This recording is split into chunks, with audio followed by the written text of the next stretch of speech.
Avropa İttifaqı İrana qarşı yeni sanksiyalar tətbiq edəcək.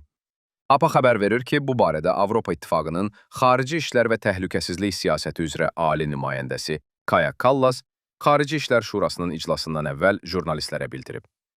İranın təhlükəsizlik qüvvələri kütləvi ölümlərə görə məsuliyyət daşıyır. Bugün biz minlərlə etirazçının ölümünə görə birbaşa məsuliyyət daşıyanlara qarşı yeni sanksiyalar tətbiq edəcəyik deyə Kallas qeyd edib. Bundan başqa əlavə edək ki, Avropa İttifaqının digər xarici işlər nazirləri də İrana qarşı sanksiyaları təsdiqləyib. APA xəbər verir ki, bu barədə Reuters məlumat yayıb.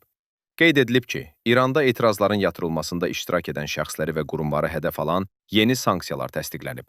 Eyni zamanda Avropa İttifaqı Xarici İşlər Nazirliyi rəhbərlərinin sepahı terror təşkilatları siyahısına daxil etmək üçün siyasi razılığa gələcəyi gözlənilir.